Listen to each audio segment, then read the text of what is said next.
I'm Joshua, and I'm an INTP, and first and foremost, I would like to say thank you for viewing this video, and subsequently visiting my channel.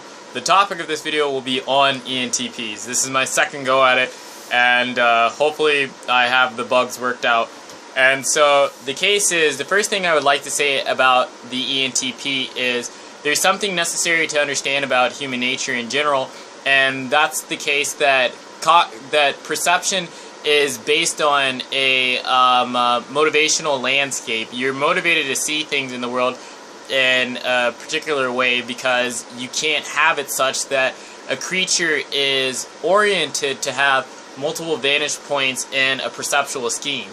The most successful creatures, or at least when researchers have ran experiments, have found that you have, for an organism to exist in a for it to have a viable perceptual landscape, it needs that perceptual scheme to be much more specialized in order for it to do more complicated things.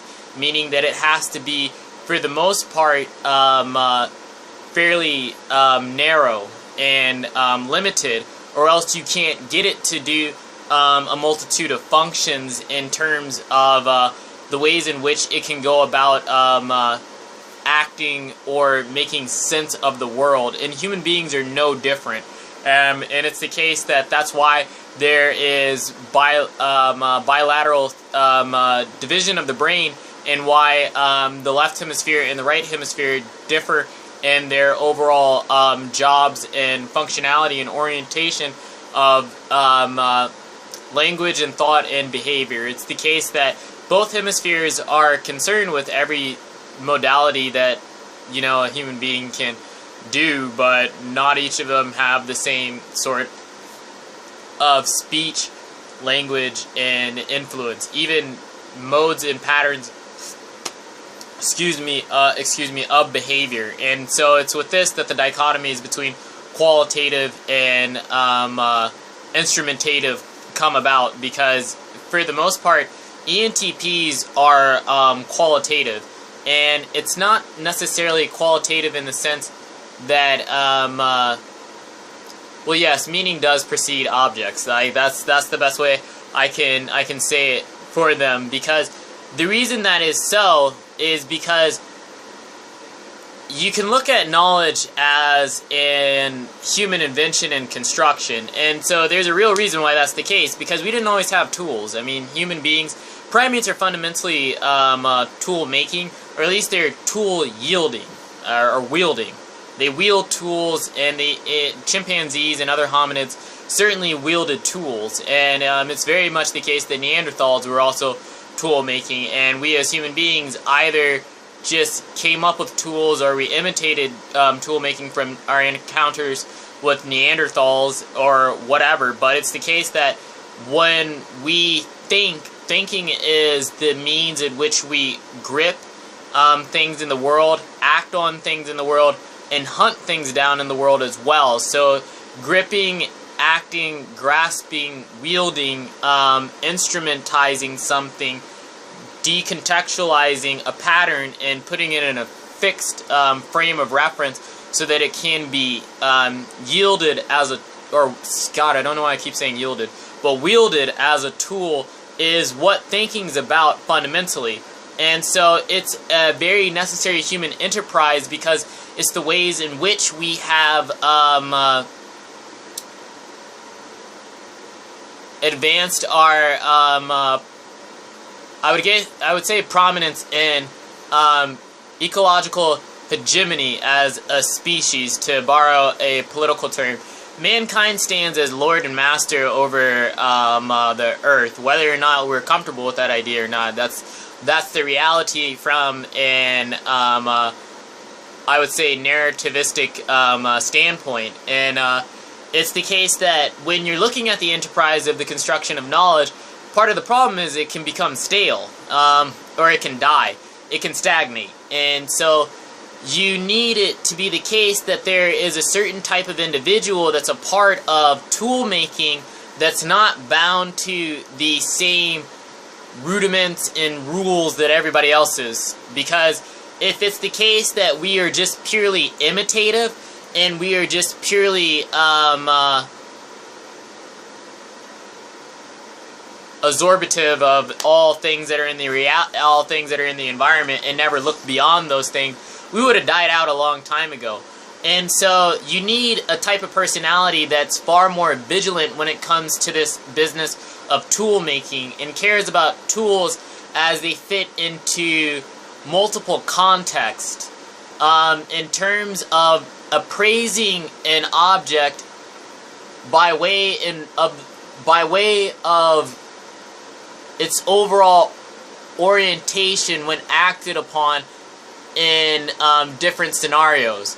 And that's what the ENTP basically is up to.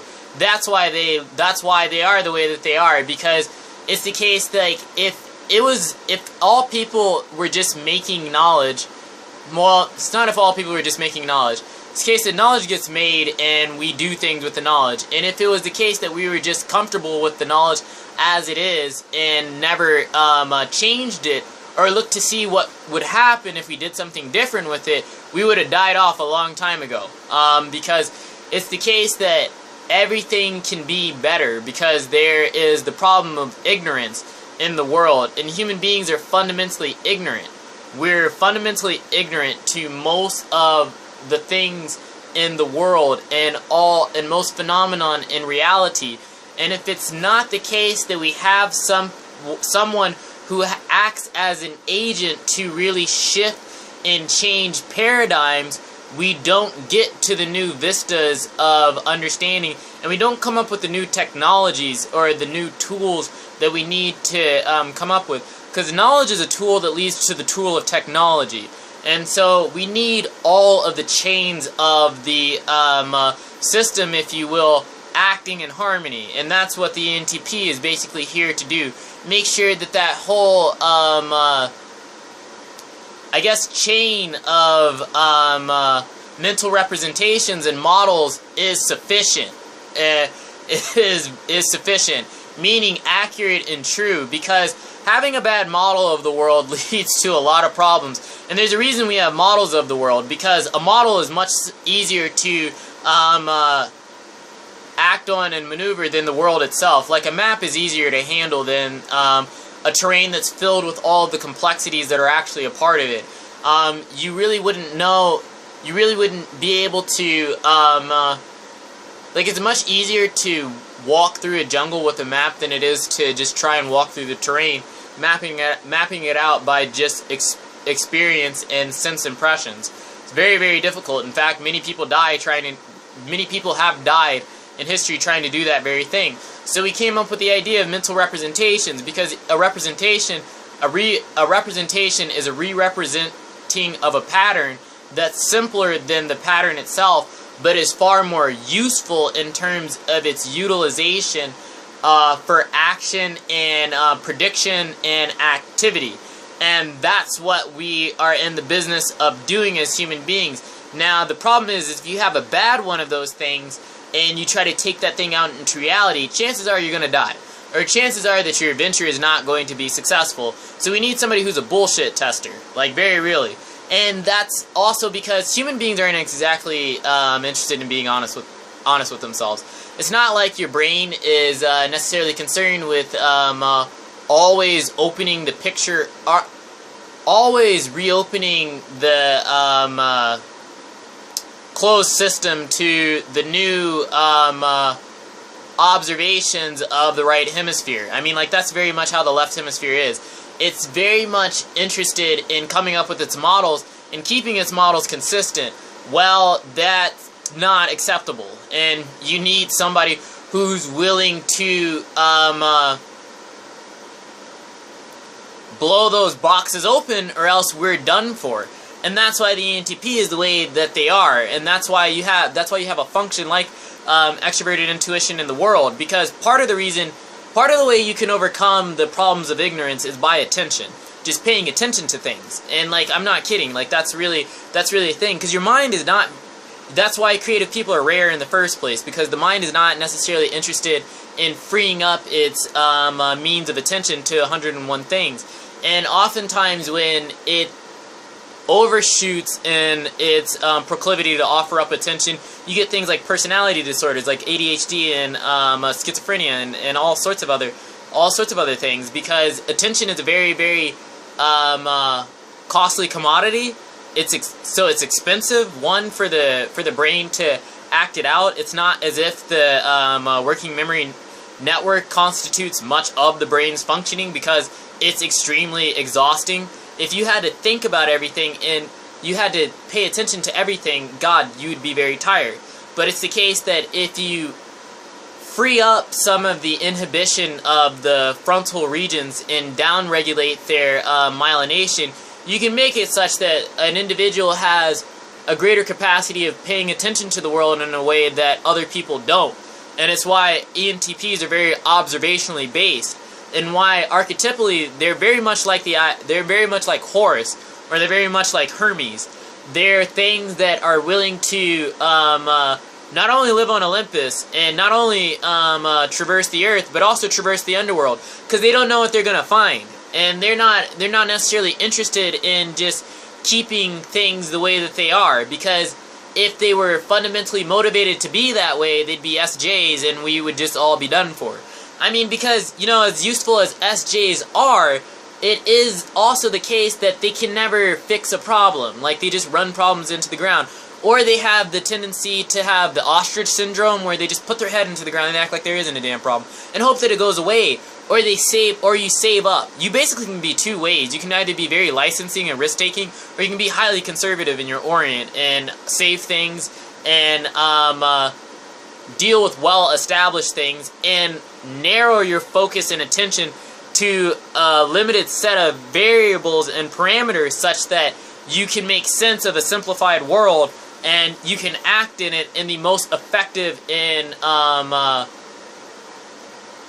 accountable ways, like things that are well tested. That's what most other types are about. That's not at all what the NT's about, and there's a reason why they're not that way, and it's because it's necessary for them not to be that way, because there's a bit of a problem that you run into if you're like that. Say you decide, you know, so we migrated out of Africa into other parts of the world that had things like volcanoes, and we didn't know a goddamn thing about a volcano before we decided to move to the place with the volcanoes. But when we got agriculture, and volcanic regions also tend to be near water and various other things, and the grounds are rich with minerals, so there's fruit and other vegetation around them.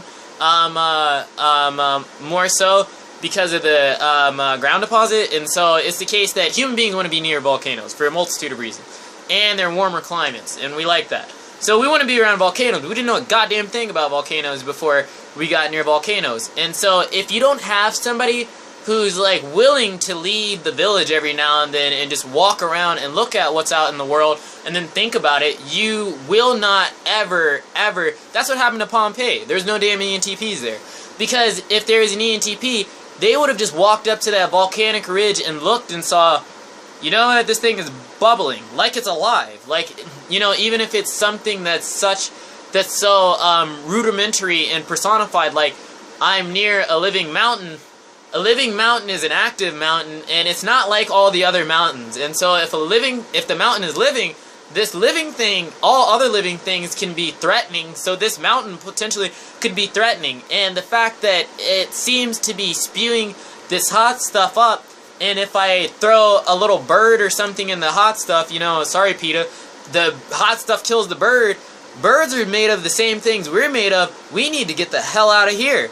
And that's what an ENTP basically does with knowledge, because, as the case, I'm willing to bet that any person that lived near a volcano before it erupted believed that that was just a still mountain.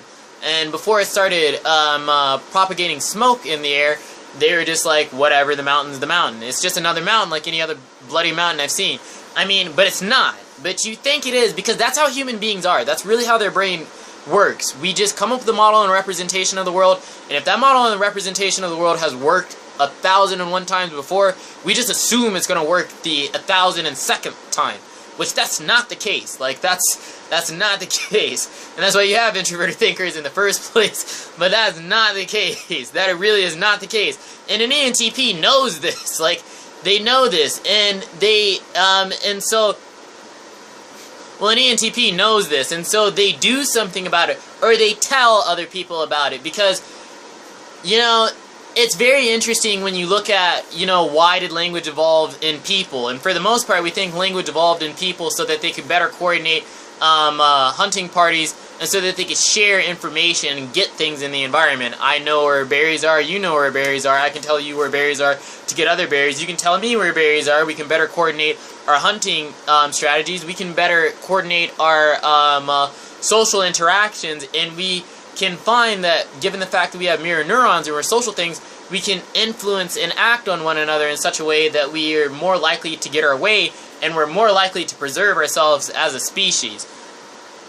ENTPs are fundamentally interested in the conservation of the species. Like, that's what they're made to, that's what they're evolutionarily instantiated to do. Like, that's it. Like, there's really nothing else. And the way they go about doing this is paying attention to the world, because there's something wrong with people's thinking, and there's always something wrong with our models.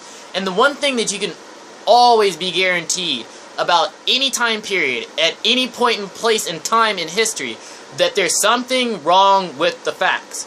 No question about it. That's why I don't know why people like facts so much.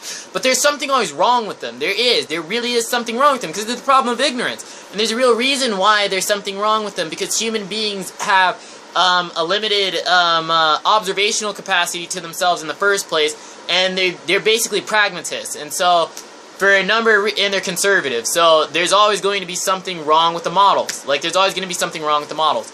And so you need somebody to do something about that.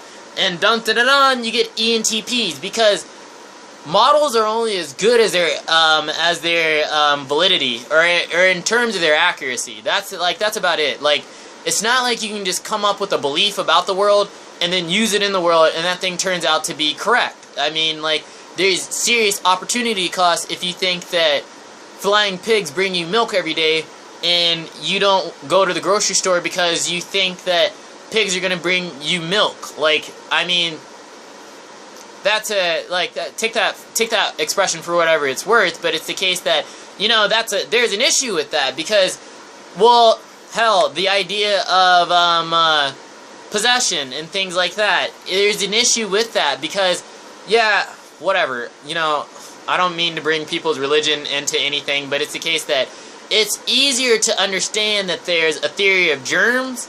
It's more useful to know that there's a theory of germs, that not only can germs make people sick, but that people can have physiological differences in their brain that causes them to behave in rather peculiar and seemingly sick ways. And so, understanding that we have a theory of germs, and understanding the theory, coming up with a theory of germs, and coming up with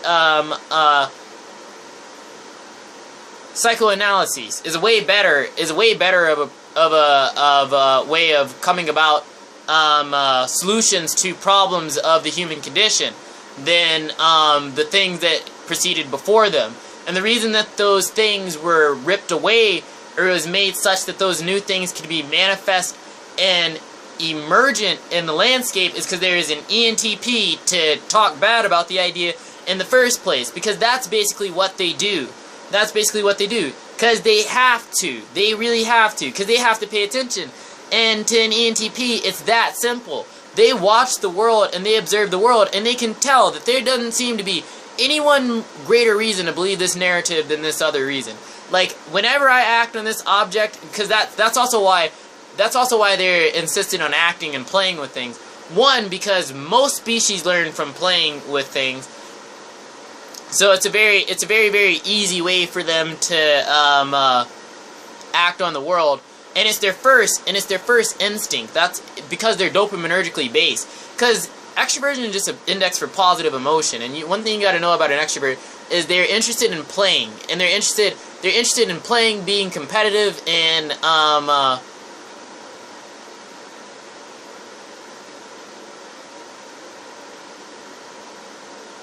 plastic and adaptable. Like, that's fundamentally what they're interested in being like, and that's why they're interested in being around people. Doesn't mean they necessarily like you, but you're interesting. So that's why they're interested in being around you. And it's the case with the ENTP. That's why they're very much playful, because there's a very strong bit of the centers of their brain being mediated by dopaminergic networks. And so their first orient in terms of trying to figure something out is to mess with the bloody thing. Because it's interesting in what happens whenever you mess with something. And it's because, well, it's interesting what happens whenever you mess with something. Because whenever you mess with something, something you weren't expecting usually happens. And that's what the ENTP wants to see in the world. Something they weren't expecting. Tell them something new, or show them something new. Don't tell them something that they already know, and don't tell them something that already exists. Like, they're not interested in that. Like, they're really not. They're interested in what exists to find out what else is there.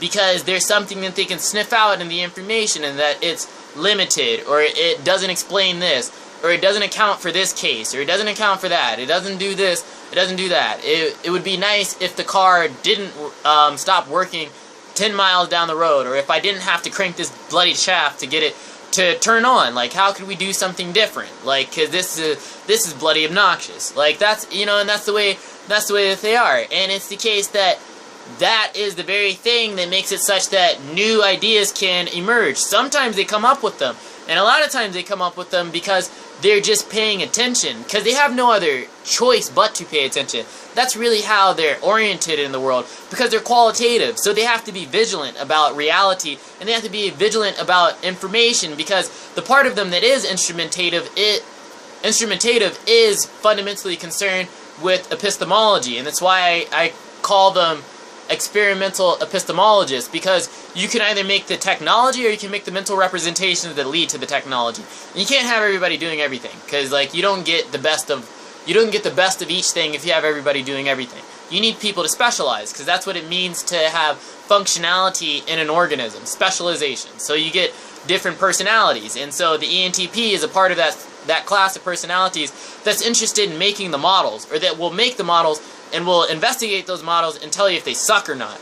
Because that's necessary to know. Like, that's really necessary. That's very necessary for you to know. Or else you wouldn't be able to get things in the world as nice as they are right now. Like, that's the bottom line. And it wouldn't be the case that we would have evolved to the point that we have evolved to if we didn't have ENTPs,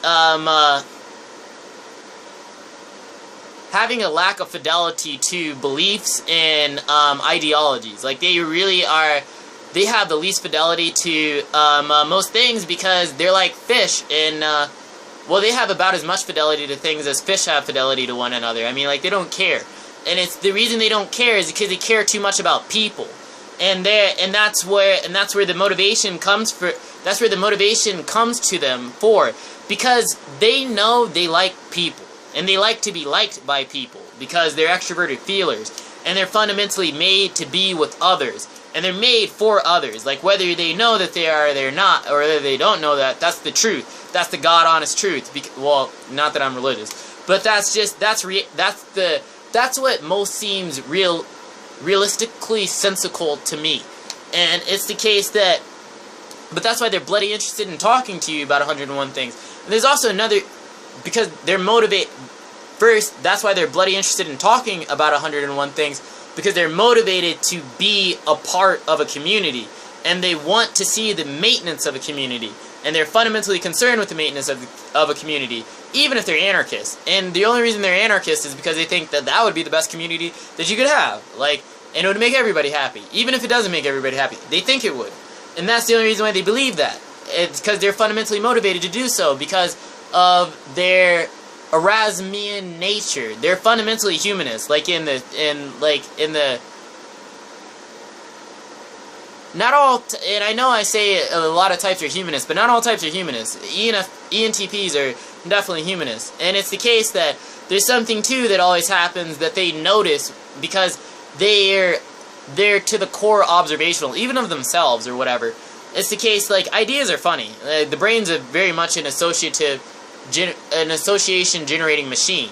And it's the case that whenever they talk to people, they have it such that associations tend to emerge in the overall context of the conversation, and they say, that's interesting, or that's new. It's usually new, and that's the reason why they say, that's interesting and that's new, is because there's a dopaminergic reward attached to the novelty of something. I really think that they get a kick out of making connections with things, and dopamine is there to explain that, and that's why they happen to be theoretical about things and very judgmental about theories, and are willing to debate you because they want to inspire you to be interested in the world and ideas, because an ENTP also knows that they're limited in their capacity. Even if they're the most, as a very astute commenter said in a comment on the last INFP video I made, even if they're the most competent at whatever it is that they're interested in, they would much rather talk to people because they know more eyes watching something is better than one. And that's something that's very old. It's very, very deep and very, very old. Because human beings are social. And part of the reason we're social is because us colluding makes it such that we're more likely to survive. And ENTPs know that ideas are more likely to be healthy and useful if there's more than one person looking at them and thinking about them. And that's why they encourage people to, and that's why they try to inspire people to be interested in things, because they're bloody meerkats. Like, that's what they are. And it's the case that also the ENTP, given that they are humanists, they tend to be more egalitarian, and that's because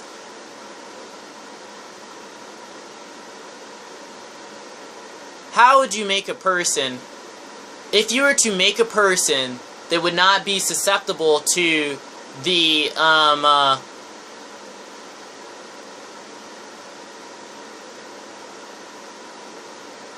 guess enemies of rationality, you need to make them not very competitive.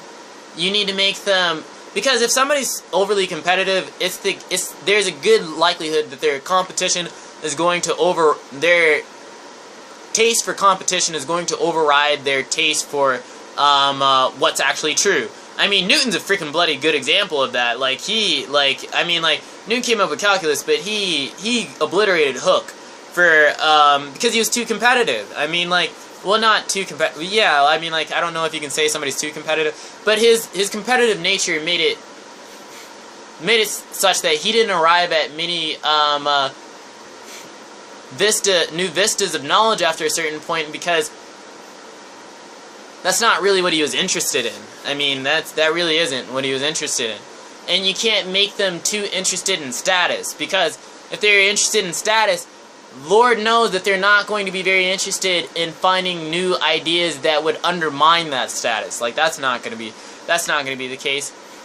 And they also have to be hyper exploratory and interested in playing, because people who don't want to play and people who don't want to explore they're that way because they want to keep things the way that they are. That's really what they want to do. It's not like they're doing that to be mean or villainous, because sometimes if you go changing things, all hell breaks loose, and so people don't like that. It's stressful. But if you give yourself the freedom to be exploratory in play, you're always liable to find fire to bring to mankind. And that's why the ENTP has to be the way that they are, because they exist in a context, and the context that they make the most sense is in a community with other people. Because that's how we evolve to be, and that's why the ENTP looks the way that they do, and that's why they're here for people, and that's about the only thing that they're bloody here for, is for other people, and that's why they bother to have the pursuits that they have, and why, I mean, hell, and that's also why they're here, because that's very useful to have around. Sexual selection makes it such that you like a human being when they're right to show you when you're wrong, because even if they begrudgingly pull you to the future, your future is much brighter for them doing so. And so you like to have a good ENTP around every now and then. It makes sense. It really does make sense. And it's the case, and they make sense. And so you should leave them alone. Like, you should leave them alone and let them mess with your ideas every now and then. And it's the case that you should definitely leave them alone because they're motivated to be that way. You can't tell a person not to be what they are because there's real biological reasons for them being that thing. And it's deeper than their behavior. It's very, very much deeper than their behavior. They couldn't not pay attention to the world even if they didn't want to. And they couldn't not think even if they didn't want to. It's not like they try to. They're fish in water. They don't really try to. It's just the way that they are. And they shouldn't be villainized for the way that they are.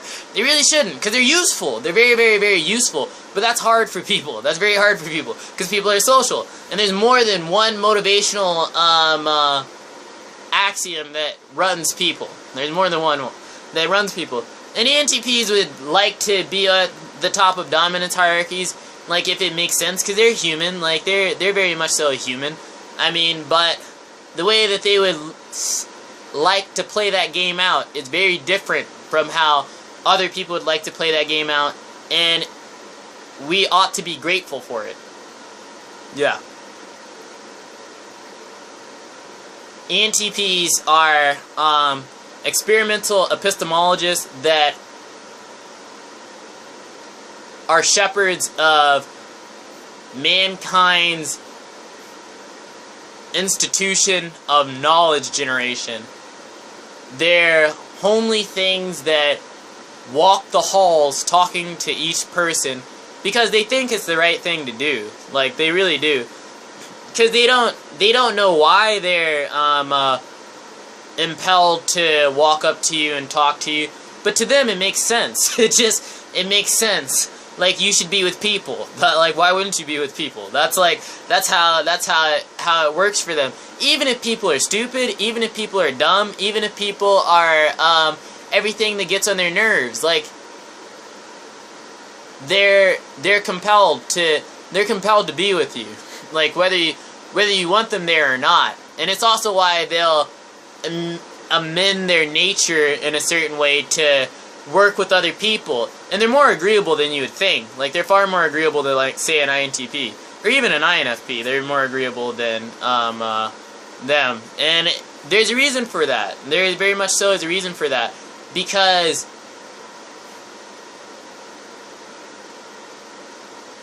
they're the relational philosopher. They're the relational epistemologist. They're the relational experimenter. Their science is for your good. Like, that's the way that they see it. And who else would they talk to? Like, who else would they talk to? Like, why else would they talk to any other person? Because they can only see themselves by seeing you.